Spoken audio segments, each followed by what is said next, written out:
Ya, walaupun di sini baru sampai kisah Nabi Ibrahim.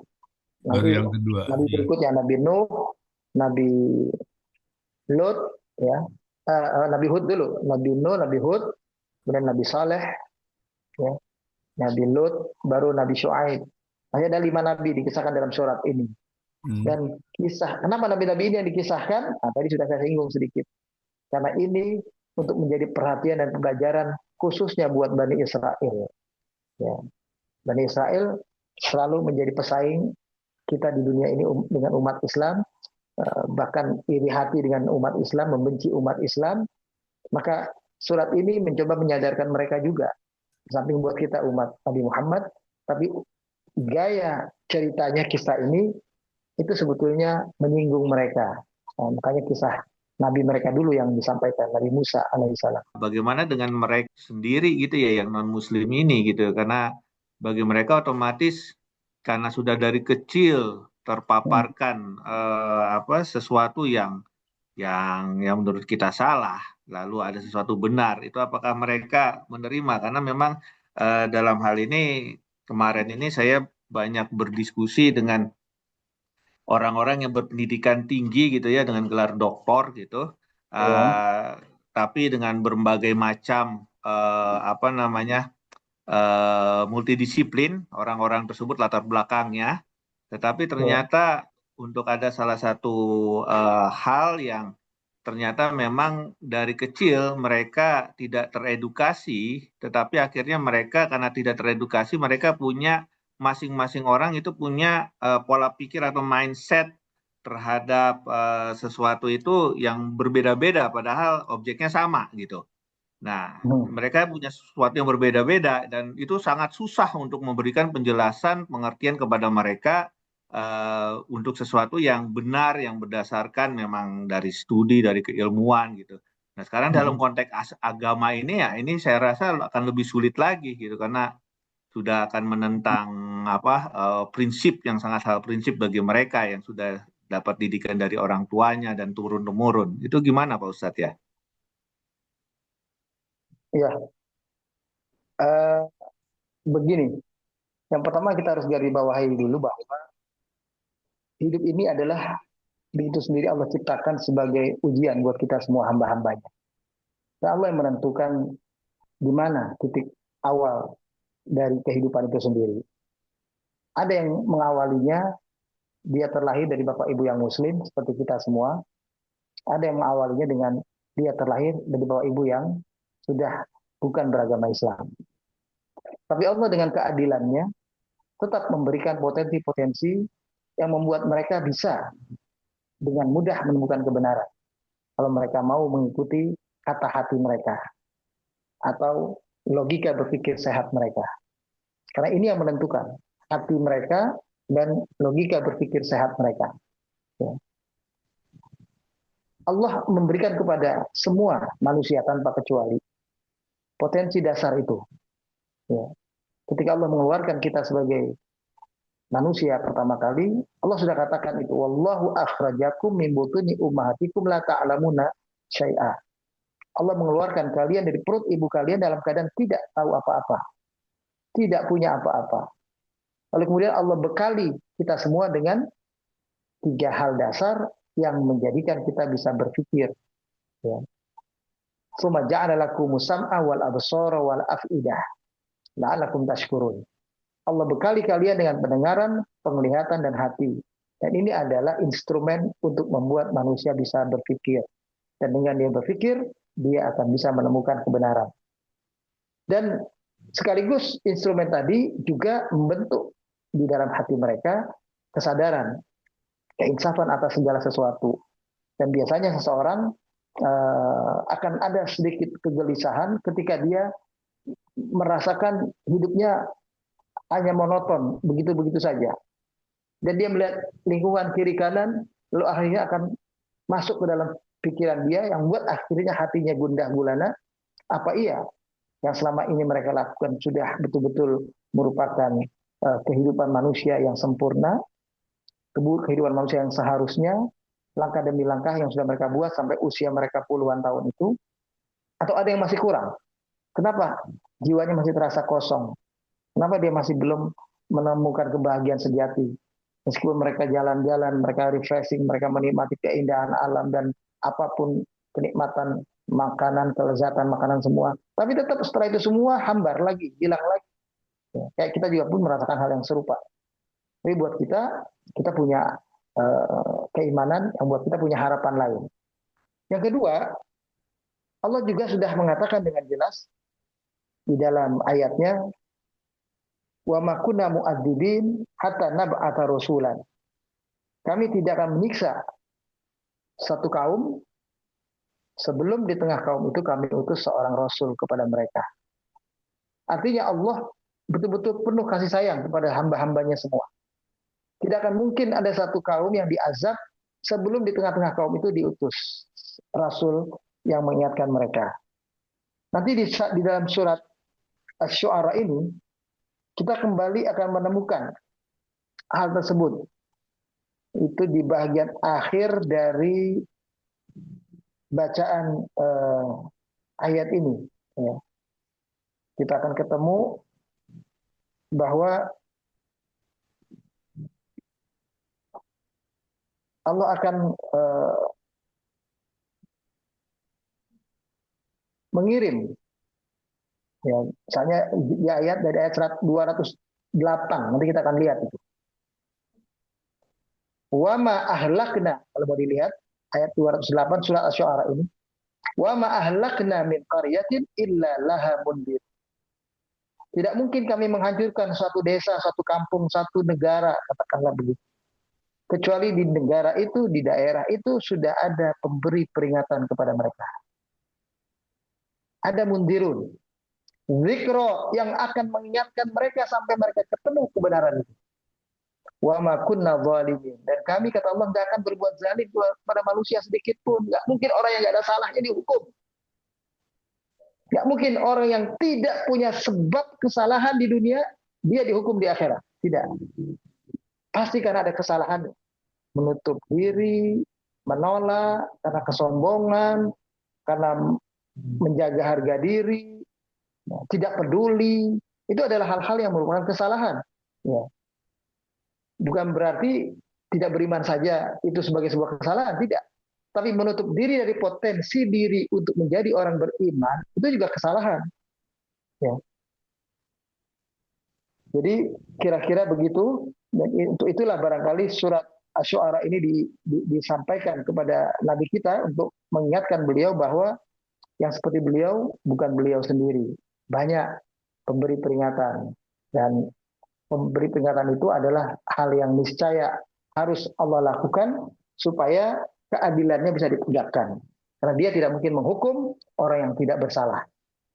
Saya kira itu barangkali mungkin. Ya, Ustaz, apakah sebenarnya setiap orangnya itu adalah sudah mendapatkan, ya tadi kan sampaikan bahwa Allah Maha Adil, dan ya mungkin kita sebagai manusia juga nggak bisa sampai kalau merinci Maha Adilnya Allah itu seperti apa gitu.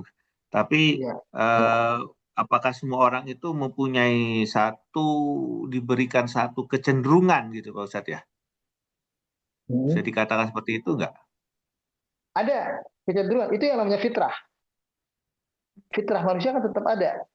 Fitrah manusia itu selalu membisikkan kepada dia, yang bisikan itu sebetulnya dasar juga kan, setiap manusia, kata Allah, fa'alhamaha fujuraha wa taqwaha. Setiap manusia itu Allah ilhamkan kepadanya pengetahuan dasar tentang membedakan yang baik dan yang buruk.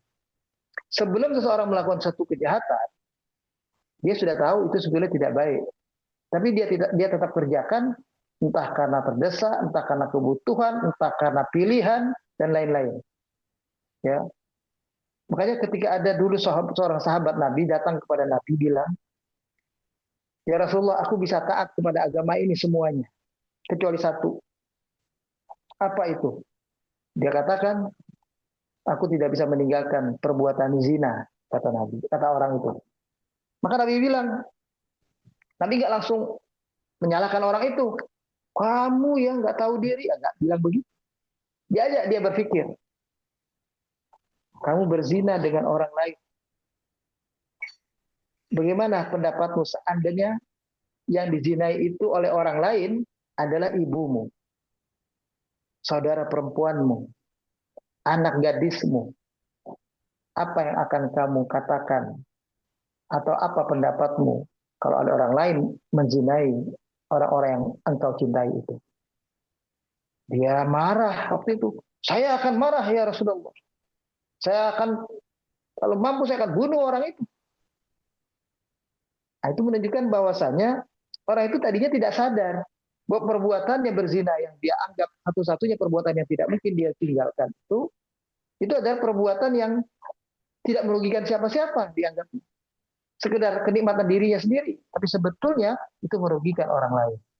Nah, karena dia menzinai anak orang lain, menzinai istri orang lain, menzinai ibu orang lain. Karena pasti minimal orang itu adalah anak. Kalau dia tidak kawin, dia tidak punya anak. Misalnya dia bukan seorang ibu, dia bukan seorang istri, tapi dia adalah seorang anak. Karena tidak ada orang yang tidak dilahirkan. Jadi dia berpikir begitu. Nah, ketika orang seperti itu, nah itu yang disebut dengan fa'alhamaha fujur awal. Allah kasih ilham itu. Kayak ya perokok misalnya kita tahu. Perokok tahu rokok itu nggak baik. Nggak ada perokok yang tahu itu baik. Kalau dia tahu itu rokok itu baik, maka dia akan ngajarin anaknya cara merokok yang baik. Dia akan ngajarin anak, nak cara merokok yang baik begini, nak. Dia tapi nggak ngajarin karena dia tahu rokok tidak baik. Dan karena semua tahu rokok itu tidak baik, itu di mana-mana sekarang kayak di airport tempatnya sendiri khusus. Saya punya ada teman, dia perokok. Begitu dikasih tahu rokoknya di sana, tempatnya khusus. Tempat itu kecil, yang ada di situ perokok semua. Dia masuk, asap semua. Dia nggak mau masuk. Nggak jadi dia keluar. Kenapa? Nggak kuat saya. Kumpul sama para perokok nggak kuat dia.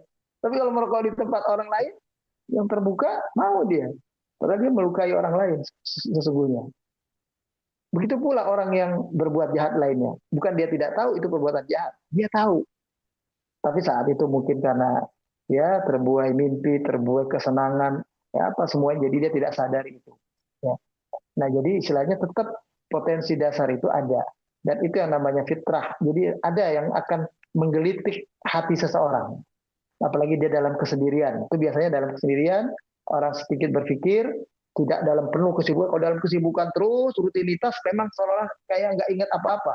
Tapi coba dia sendiri, dia duduk sendiri, baru ada bayangan-bayangan, gambaran-gambaran tentang harus berbuat apa dirinya. Kadang-kadang orang mesti digitukan. Dan kadang-kadang itu cara Allah sayang dengan orang itu. Dibikin sakit dulu orang itu. Jatuh sakit, baru dia berpikir. Jatuh miskin, baru dia berpikir. Jatuh bangkrut, baru berpikir. Jatuh gagal, baru dia berpikir. Nah itu yang kadang-kadang kita tidak sadari, itu adalah cara Tuhan untuk mengingatkan orang itu. Sebetulnya gitu. Saya ingin tekankan lagi sedikit di sini bahwa yang dimaksud dalam konteks apa yang disampaikan tadi itu barangkali kita bisa lihat kesadaran itu kadang-kadang jangankan pada orang yang non muslim, pada orang muslim sendiri itu tidak ada kesadaran itu. Justru mereka biasanya mereka begitu masuk Islam, luar biasa itu. Ya kayak orang-orang yang mualaf itu sampai dirikan mualaf center semuanya tuh. Ya kalau kita baca sejarah Haji Karim Ong yang bikin pertama kali itu masjid di kota itu, ya sejarahnya dia saya pernah baca kebetulan, itu luar biasa. Apa namanya, setelah dia masuk Islam, dia memikirkan bagaimana dirinya itu semacam kayak nebus dosa apapun dia mau lakukan untuk kepentingan dakwah itu, sehingga semuanya dia keluarkan, hartanya dan semuanya yang dia punya demi untuk, ya bagi dia kayak penembusan dosa. Ini harus dia lakukan. Nah, itu begitu. Nah, kesadaran-kesadaran ini jangan itu biasanya ada pada mereka. Kita justru, maaf, kadang-kadang yang terlahir dari bapak ibu yang muslim, kesadaran ini malah kita nggak punya kadang-kadang. Kita jadi ikut-ikutan. Beragama itu jadi hanya dari kebiasaan. Padahal kebiasaan itu awalnya memang baik sebagai awal pendidikan. Seperti kita disuruh oleh Nabi sholat umur 7 tahun. Ya, itu kan hanya pendidikan pembiasaan. Kita nggak tahu, belum menyadari manfaat sholat. Dan bahkan di umur 10 tahun kata Nabi, pukul anakmu ketika tidak mau sholat di umur 10 tahun. Itu pun juga anak 10 tahun belum tahu manfaat sholat itu apa. Tapi Nabi suruh pukul. Ini adalah pelajaran dari kebiasaan. Nah, suatu saat ketika dia mulai dewasa, sudah mulai bisa berpikir, punya kesadaran, maka ketika kesadaran menyatu dengan kebiasaan, ini menjalankan agama lebih mudah jadi. Yang terjadi pada orang-orang yang mu'alaf itu, mereka tidak punya kebiasaan. Mereka punya kesadaran, karena begitu baru sadarnya setelah umur 40 tahun, 50 tahun masuk Islam. Tapi karena nggak dibiasakan sholat, itu awal-awalnya buat mereka sholat 5 waktu itu berat. Saya pernah tanya ada mu'alaf, ya, sholat 5 waktu itu nggak gampang. Mula-mulanya semangat, enak. Tapi begitu berat juga ya sholat 5 waktu. Dia begitu. Kenapa? Karena dia punya kesadaran, tapi tidak punya kebiasaan.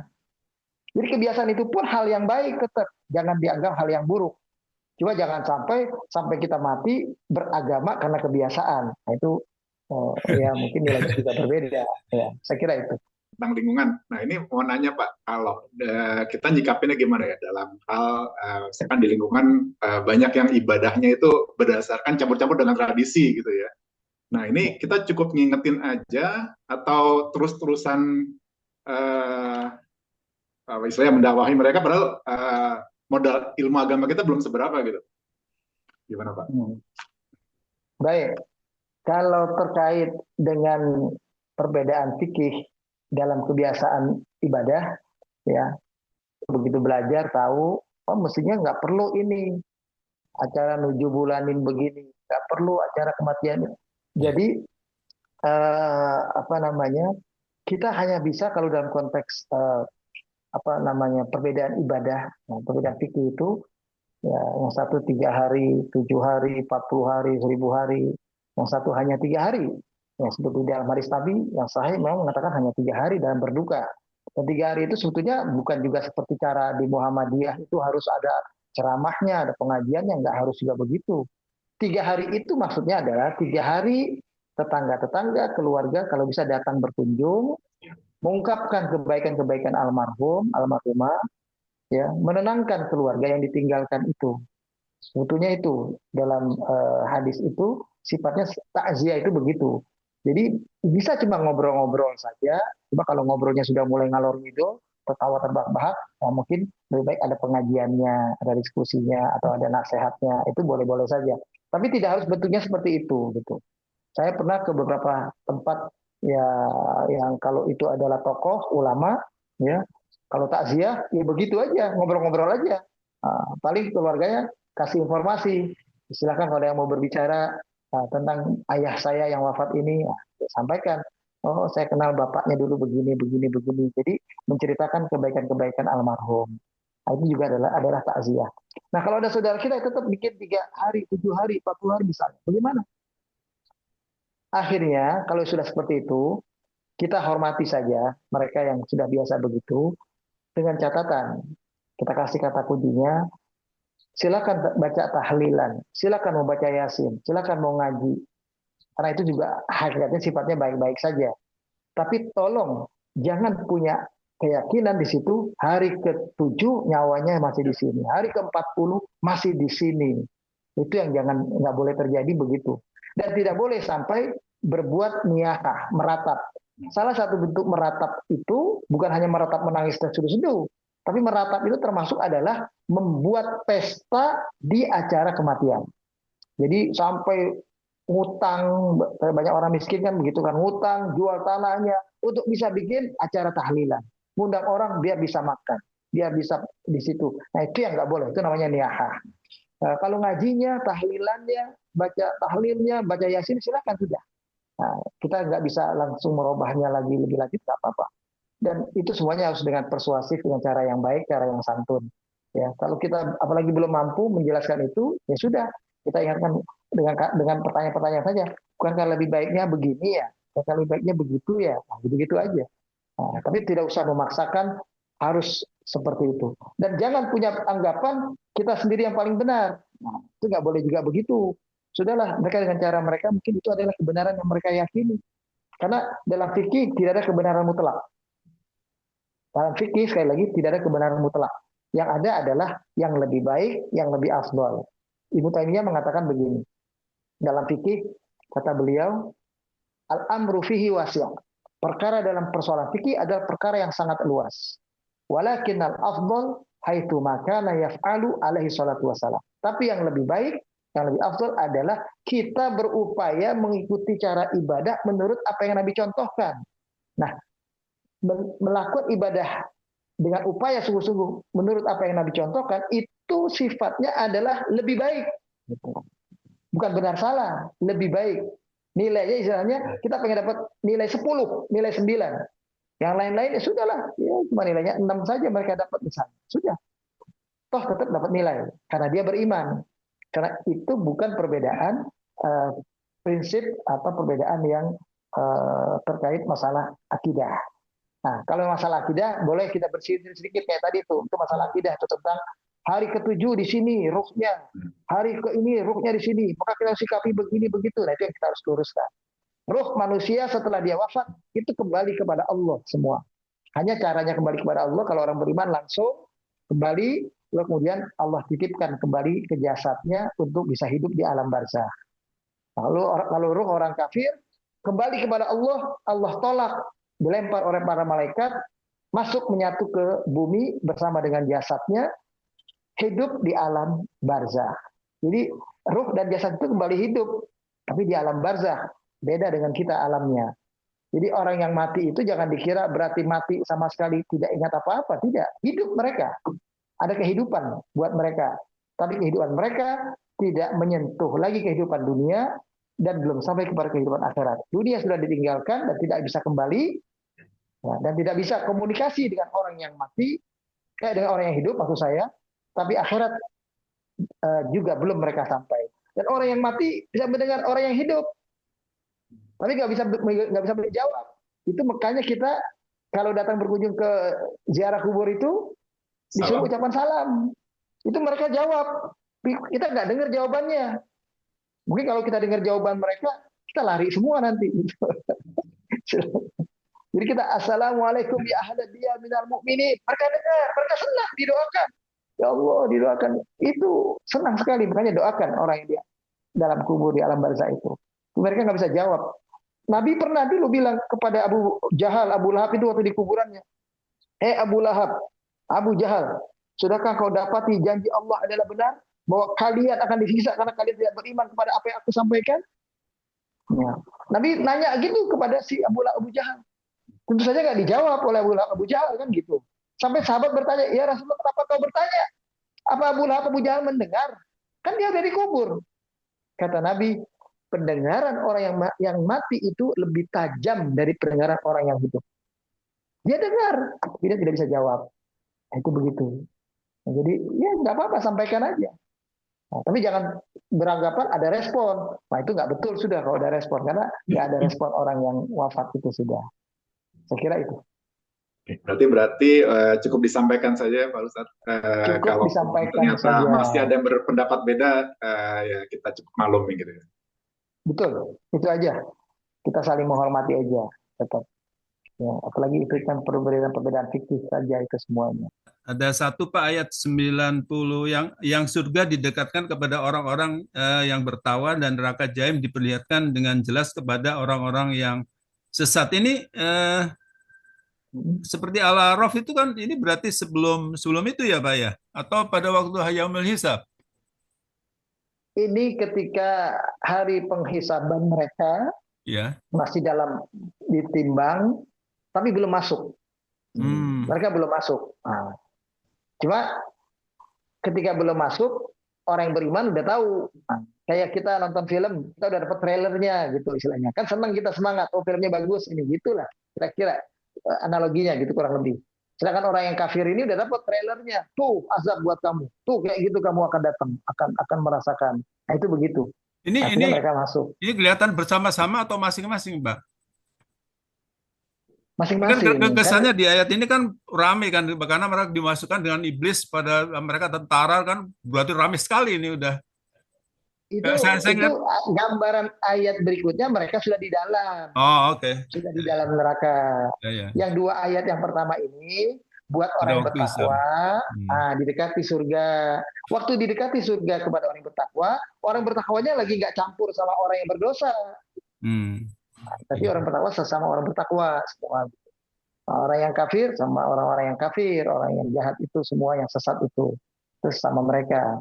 Ya penggambaran persisnya wallahu a'lam. Memang ada satu hal yang cukup apa namanya ya, antara mengesalkan dan ya mencerahkan gitu.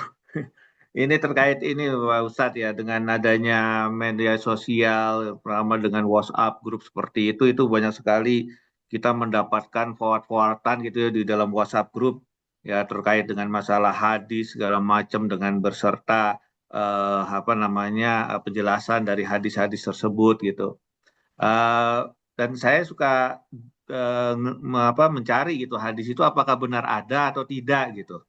Lalu apa yang saya dapatkan ada, ternyata saya cari-cari katanya hadisnya nomor sekian, nggak ketemu-temu tuh nomor segitu gitu.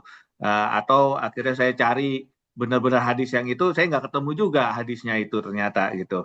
Apa benar nggak ketemu? Apa memang ternyata apa file buku hadis saya nggak lengkap atau bagaimana gitu. Satu itu. Lalu yang kedua juga ada dengan penjelasannya. Nah, ternyata dengan penjelasannya dari penjelasan hadis juga banyak gitu ya. Dan kadang-kadang kok penjelasannya kok seperti ini. Lalu saya coba cari rujukan gini. Sehingga akhirnya saya itu jadinya ini kalau apakah di sini saya dulu pernah beberapa kali ya, ada beberapa orang yang saya secara langsung lah, orangnya saya kenal gitu, suka ketemu gitu, saya tanya kenapa sih forward-forwardin seperti ini, gimana kalau ini apa palsu apa segala macam gini-gini ya. Lalu yang dijawabnya kan kita punya kewajiban gitu menyampaikan walau hanya satu ayat gitu. Sementara dalam pemikiran saya memang betul gitu ya hadis itu, tetapi dengan keterbatasan ilmu yang kita miliki, apakah memang dengan meng-forward yang katanya itu tanpa kita mengetahui keabsahannya itu, ataukah memang kita bisa juga menyampaikan, tetapi ya seperti apa yang saya lakukan, yang menyampaikan misalnya ke teman ya, karena memang saya ketemu sama mereka bisa hampir tiap hari gitu, ke keluarga ya gitu ya, atau ke orang-orang yang memang ketemu hampir tiap hari. Jadi kalau memang ada sanggahan ya kita bisa berdiskusi langsung. Nah, termasuk juga buat mengkoreksi diri saya sendiri. Itu yang jadi akhirnya jadi prinsip saya. Tapi akhirnya saya berpikir juga gitu. Jadi akhirnya karena saya malas lagi udah membaca gini, karena saya cek banyak yang ada yang apa ya tadi, yang ada yang nggak ada hadisnya, atau hadisnya malah hadis doif, hadis maudhu gitu. Nah, akhirnya begitu ada masuk-masuk seperti itu, saya udah malas membuka. Tapi kalau ada hal-hal yang duniawi, misalnya komennya Purbaya gitu, itu malah saya buka gitu. Jadi itu gimana ini Pak Ustadz jadinya menyikapinya? Ya, ini sebetulnya pengalaman yang bagus ini. Alhamdulillah mau coba lebih menelaah, lebih ingin mencari tahu, mendalami. Sebetulnya jangan ditinggalkan itu. Hanya saja ketemunya kondisi yang seperti tadi disampaikan. Dalam ilmu hadis itu misalnya contoh hadis ya. Itu memang kadang-kadang ada hadis yang secara sanad itu tidak betul, karena penilaian hadis itu kan yang pertama kali dilihat itu sanadnya. Kalau sanadnya sampai kepada Nabi, riwayatnya sampai kepada imam-imam muktabar dalam hadis, Imam Bukhari, Imam Muslim dan lain-lain, maka hadis itu adalah jaminan hadis sahih pertama. Baru dilihat matannya, redaksinya. Tapi kadang-kadang yang nomor 2 redaksi ini itu juga menjadi perhatian. Saya contohkan satu hadis ini begini. Ada hadis, ini hadis ini populer ini. Ya. Man aktsara minal istighfar ja'alallahu lahu min kulli hammin farajan wa min kulli dhiqin makhrajan wa razaqahu min haitsu la yahtasib. Barang siapa yang memperbanyak istighfar, niscaya Allah akan memberikan jalan keluar bagi setiap kesedihannya. Dan Allah berikan kelapangan bagi setiap kesempitan rezekinya. Dan Allah berikan rezekinya dari arah yang tidak disangka-sangka. Hadis ini riwayat Ibnu Abbas dan dinilai sahih oleh Al-Hakim, ya. Tapi kebanyakan para ahli hadis mengatakan ini hadis dhaif. Ini hadis lemah. Kenapa? Karena sanadnya ada yang tidak tersambung. Karena sanad itu yang menentukan tadi saya bilang pertama.